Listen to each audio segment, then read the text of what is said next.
Hi, everyone, and welcome to the New Selling of Sales podcast. I'm your host, Marty Holmes. We're excited and we have a real treat today. I'm talking with two professors who help students prepare for university sales competitions. Competition season is just around the corner, and these events give students opportunities to compete, meet with other students, and interact with recruiters and corporate sponsors. So let me introduce my guest today. First, I have Dr. Cindy Rippe. Cindy is an associate professor of marketing and sales at University of North Georgia. The common thread of her professional teaching and research experience is her passion for sales.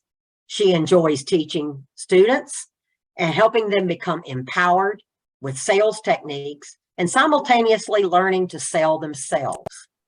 UNG, as we know them, has competed in almost 20 sales competitions, often places in the top 10, and her students go on to have successful sales careers. I want to be sure to mention that in 2022, her team placed fourth in the National Collegiate Sales Competition. That's the big one that everybody knows about. In 2021, they placed sixth in the National Shore Sales Competition. And there's an interesting sports sales competition. It's called the National Collegiate Sports Sales Competition. They have two events during the year, and in December of 2021, Cindy's team placed first. So Cindy is also very involved in research. And before her teaching career, she managed sales employees, sold products and services, winning several national and regional sales awards. So welcome, Cindy. It's a pleasure to be here. Thank you. Thank you. Now let me introduce Beth Driscol. Beth is an associate professor of marketing and management at Manchester University. I have to tell you, one of my favorite quotes that I read from Beth is, "I exist to serve by inspiring hope."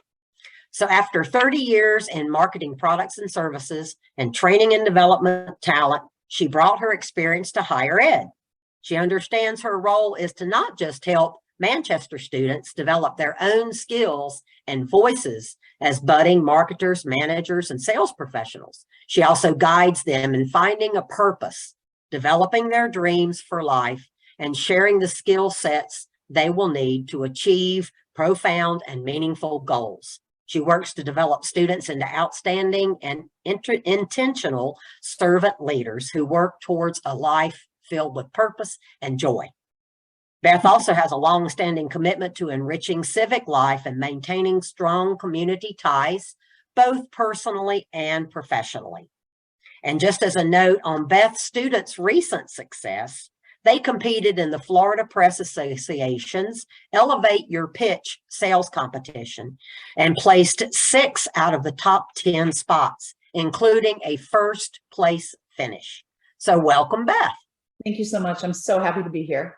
Thank you. It's so exciting to have you both here. I thought this would be a timely topic of interest to many sales educators because, as I mentioned, fall competition season is right around the corner. And for those of you that don't know about university sales competitions, there are actually 25 major competitions that take place in the fall and spring semesters. So students have great opportunities to showcase themselves and meet other students and then meet with those important recruiters and corporate sponsors and partners. So we're going to jump right in today. We've got a few questions for each of you, and I'll start by addressing Cindy first. Cindy, what skills do you focus on developing in your students? Well, I focus on developing professionalism.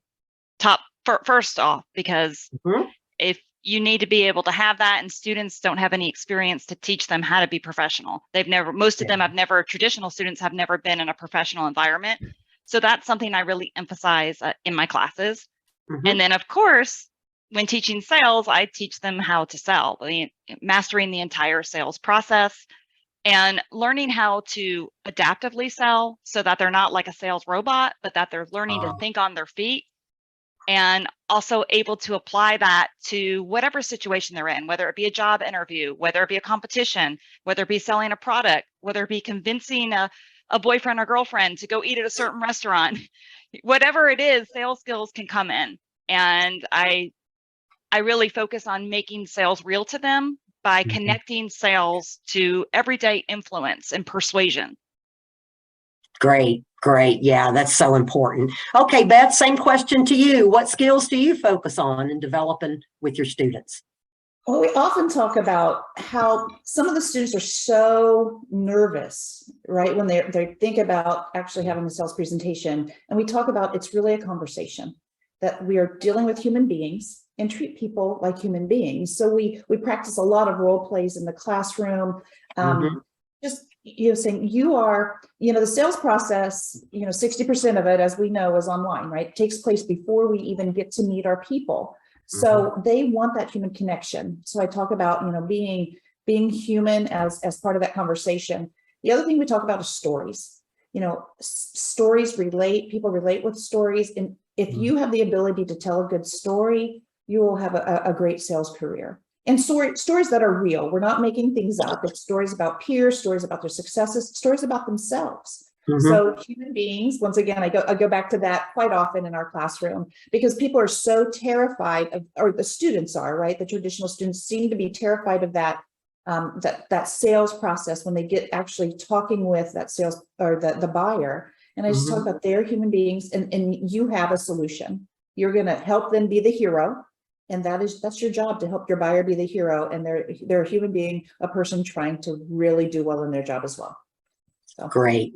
Both of you had great answers, and I heard something from each of you. I heard Cindy use the term robot, and then Beth uses the word human.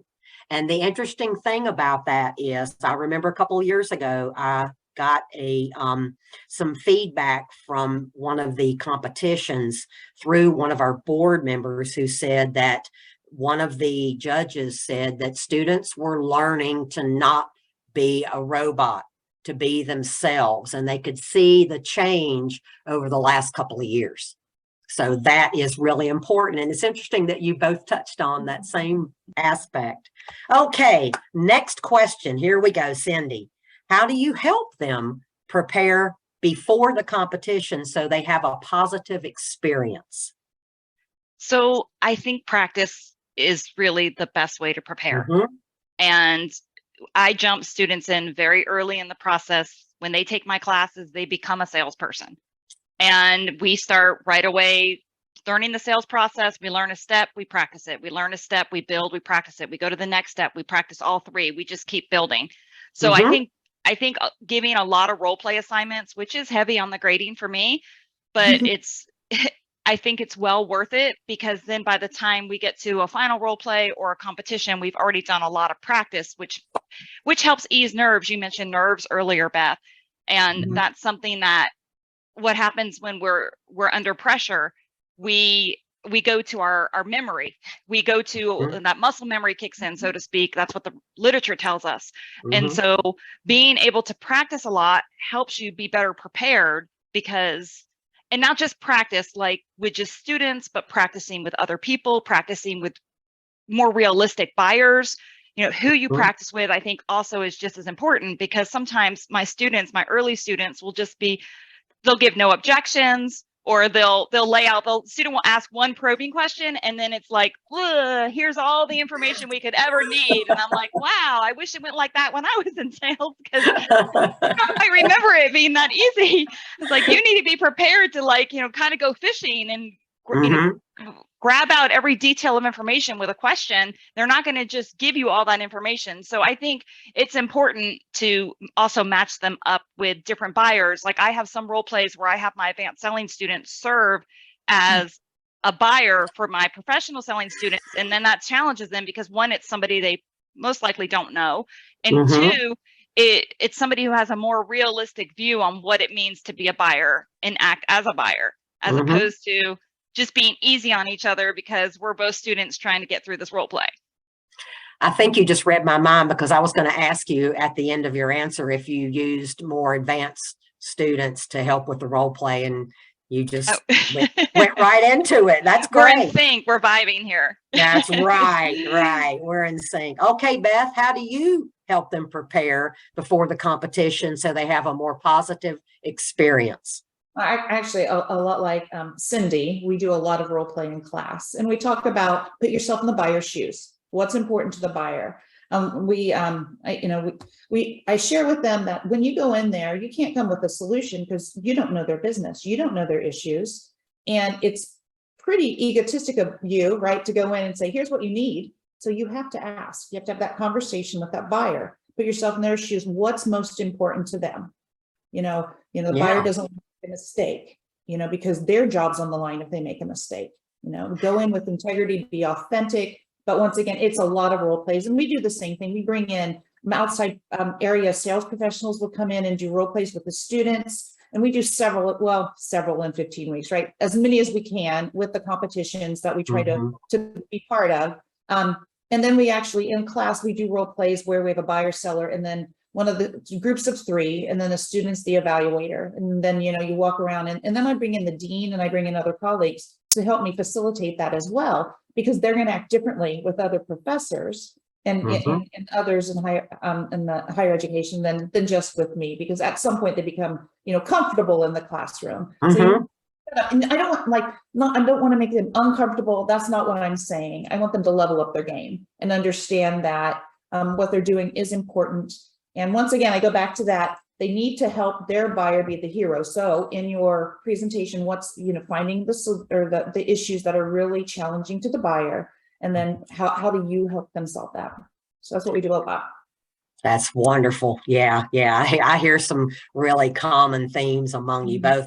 There's a quote that I remind myself of because I get nervous, even though I talk to a lot of people. I think it's just part of being human and not being a robot.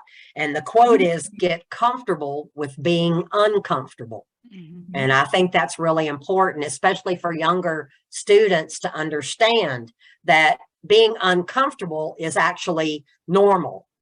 And so you have to kind of figure out how to deal with that. How do you personally deal with it? What's your trick, let's say, to kind of get yourself ready? That kind of goes around to our next question. And Beth, I know you're wanting to say something.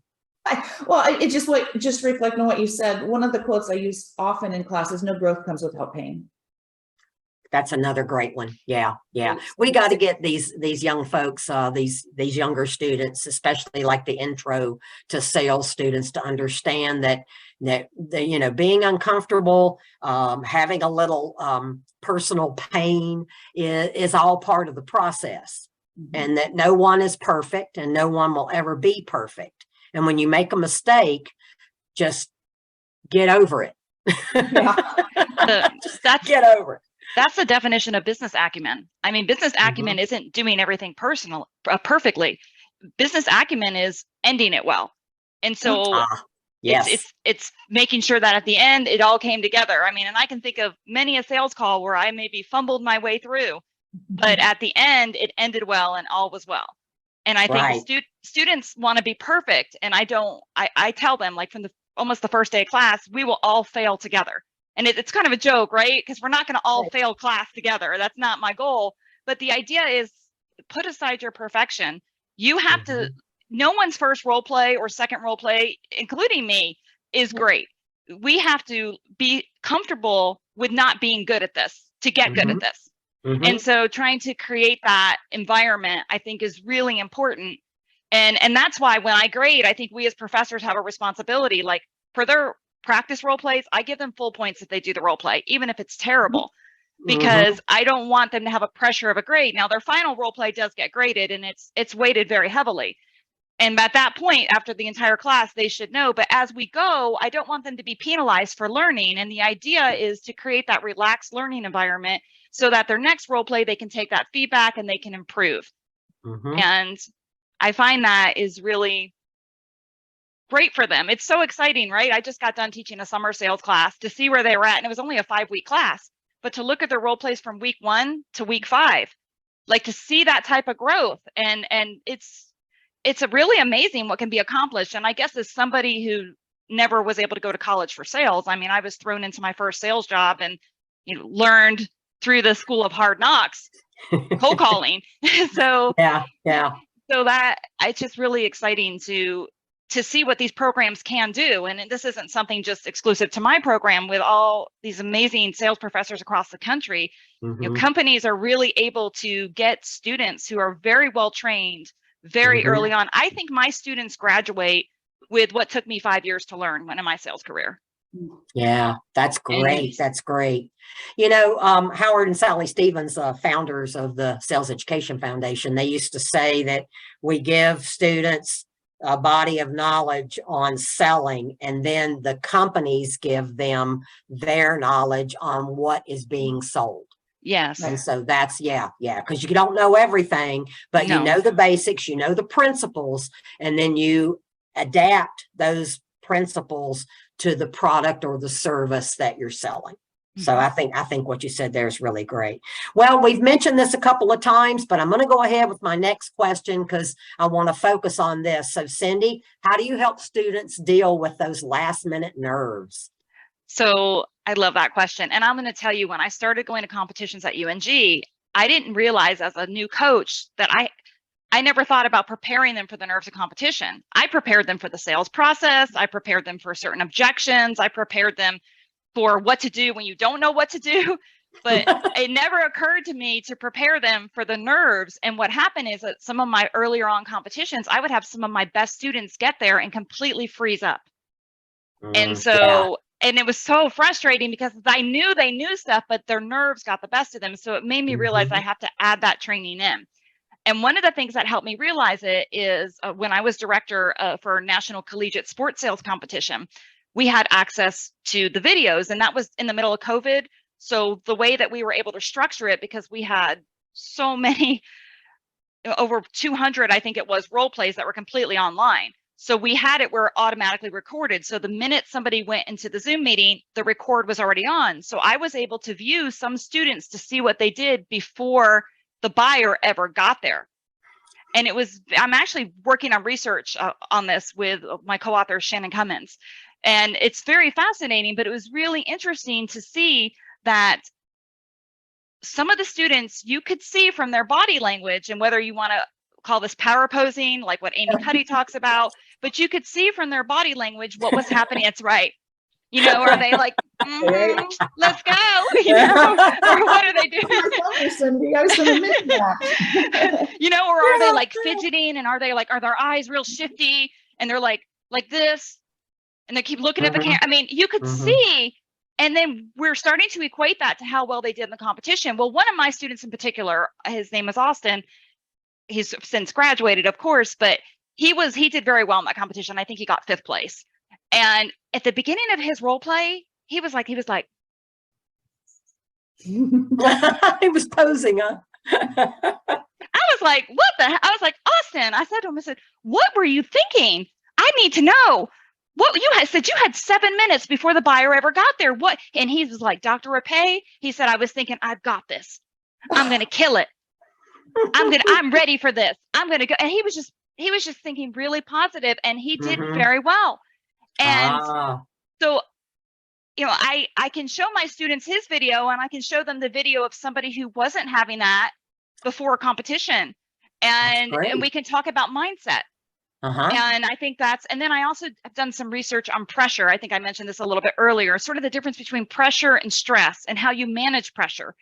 And so I think giving them that type of knowledge not only equips them to do a little bit better in sales competitions, but just in life, because we all have pressure moments. We all have stress moments. And I'll just say one more thing. I think something else that's super important that I have found has been, whatever that main competition is that you want to do really well in, do another competition. Don't let that be your first competition, because you're competing with, give them the chance to go through a competition that is really going to help them prepare for dealing with those nerves, because it is different. It is different when you're in a competition environment versus just doing a role play with your professor or somebody that's representing a company or a student.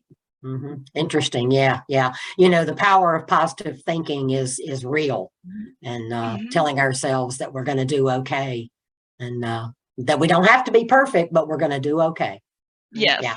All right, Beth. How do you help your students deal with last minute stress and nerves? Oh, I'm so sorry. I really like Cindy's information about preparing them for the nerves. I just, what I do, I don't specifically do that, but I'm going to add that. So thank you so much.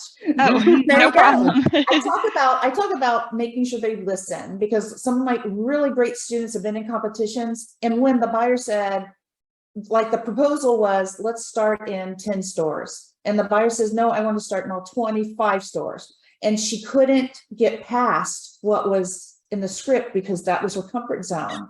And so we talked about being able to adapt. And I was shocked when I saw it, because I'm watching her thinking, oh my gosh, I didn't prepare them, right? We want it all. We're going to buy it all. We want more than you want to offer. And so that was a very interesting lesson for me, as well as the students. The other thing, especially with many of the competitions, they have the winners from the previous year online.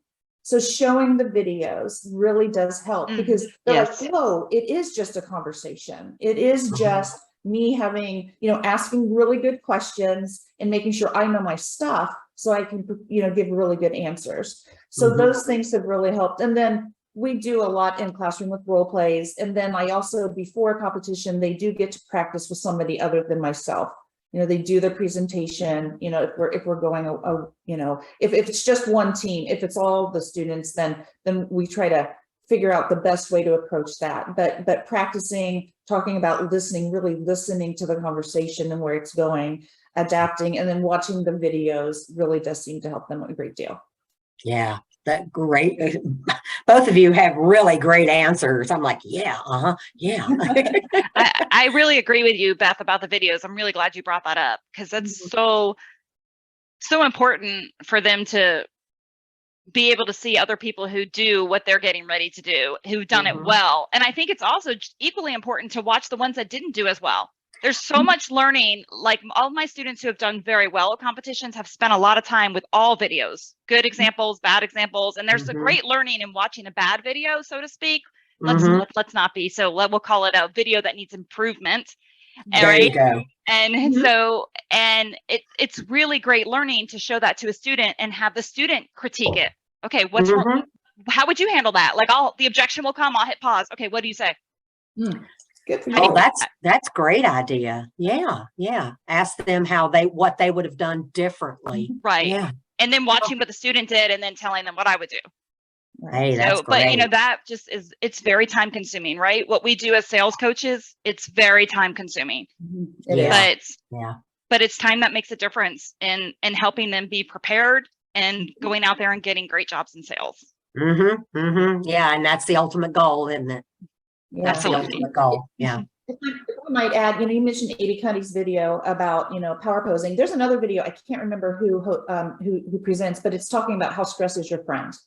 And all the research about, embrace stress. Stress is getting you ready for the challenge. And I make sure that all the students in the sales class watch that as well. I wish I had, it's a TED talk as well, but if it's your friend, and they're like, well, I've never thought about it like that before. So that's another aspect, if they glean from that, that might be a benefit to them. So I was just going to say, Beth, I think you should share that, the link to that TED talk on LinkedIn.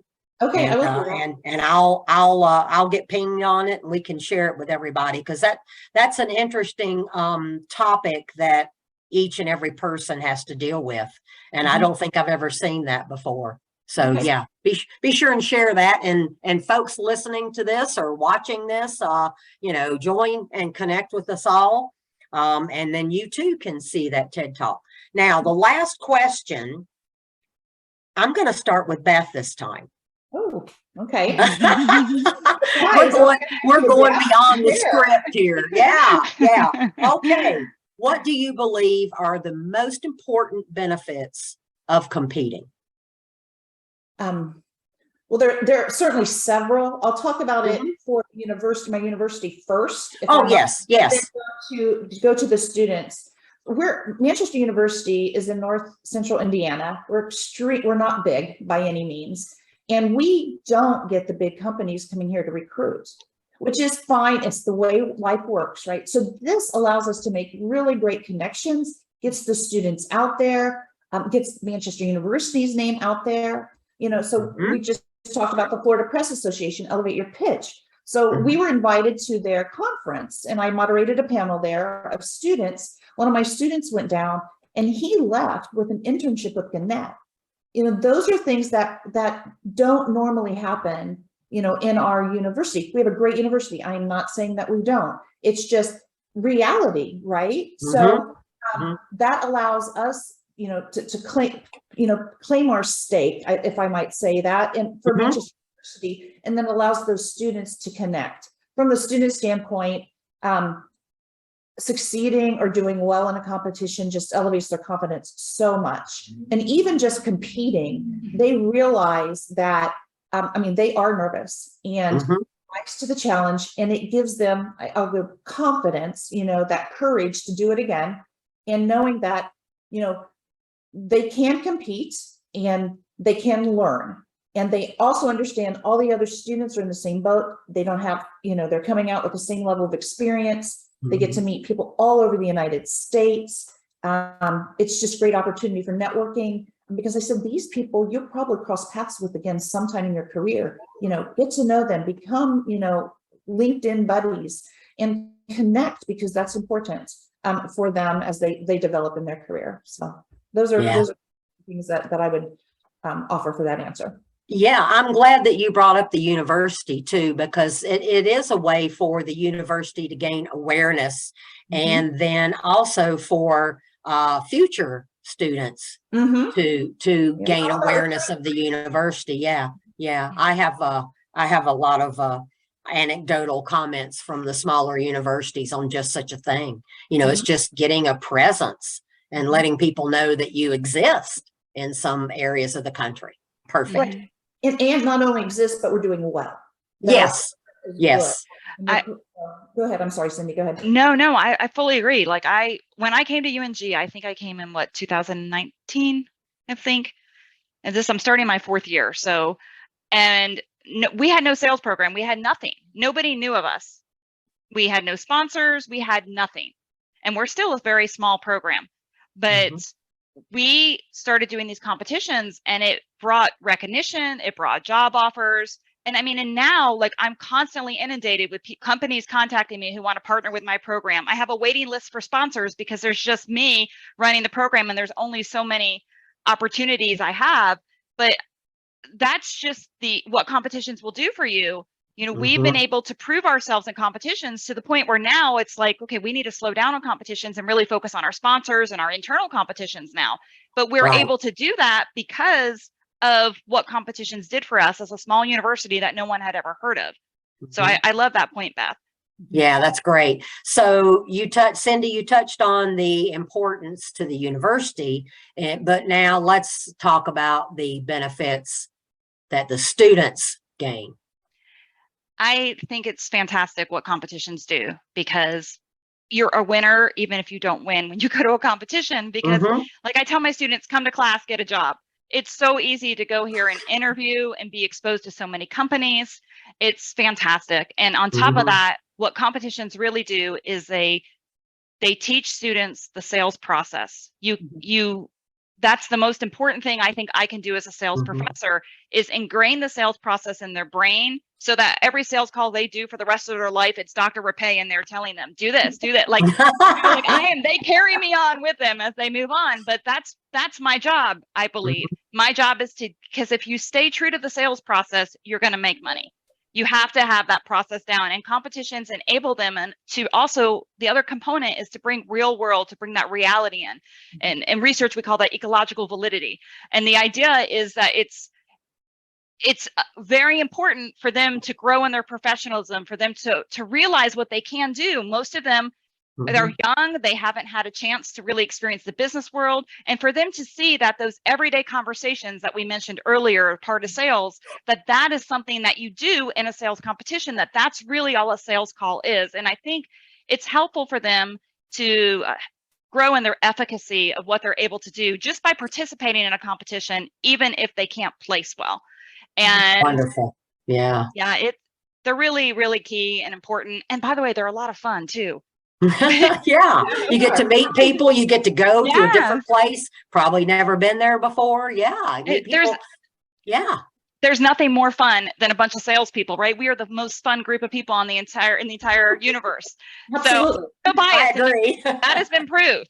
So Yeah, I agree. So it's really fun to go and find me. I've met a lot of friends, a lot of sales professors, a lot of sales students who weren't even my own, whom we've developed relationships, friendships, and my sales students have done the same. There's really no downside, except if you're the only one at a small school, you really need to pace yourself. And I mean, this is because if you do, you're learning that one, right? I'm learning that one, and you'll see, like this semester. I mean, it was tough, but and because we had a good placing for ICSE, but I don't even know who my students are going to be this semester. I have no idea because everybody's graduated. I don't even know that I have enough students to be able to accommodate, because all the people that are required for ICSE, and it's just.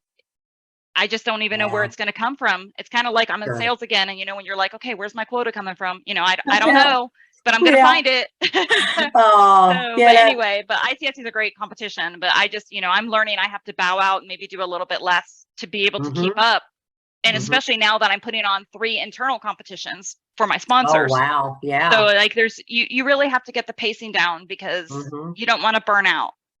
No, burnout's a big problem, and it's a reality for a lot of folks. Yeah. Well, I'm looking at the clock. This has been such a wonderful conversation. I've learned a lot, and I'm sure anybody that either listens to this or views it will also learn a lot. You guys have been tremendous. You've just been terrific.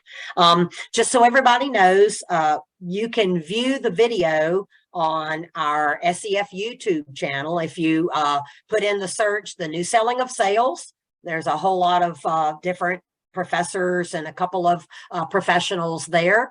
And then we also are on Anchor and Spotify. So you've got a choice of listening or watching, but I recommend watching, because when you're salespeople, and it's all about looking at how people are acting and reacting, and you guys have just been wonderful. If you want to connect, those of you who are watching this, go to LinkedIn and look up Cindy Rippe, that's R-I-P-P-E, accent over the E, or Beth Driscoll, D-R-I-S-C-O-L-L. Connect with them that way. And if you're a company looking for a university to partner with, here's 2 great candidates right here. Talk to them about what being a partner excuse me, or a sponsor of a university sales program can do for you and your company. So that's it for today. Thanks again, Cindy and Beth, and I hope that everyone enjoys this particular podcast. Again, we were talking about helping students prepare for sales competitions. And have a great day, everyone. There'll be another podcast soon. Thank you so much. This was great. Thank you so much. Thank you, guys.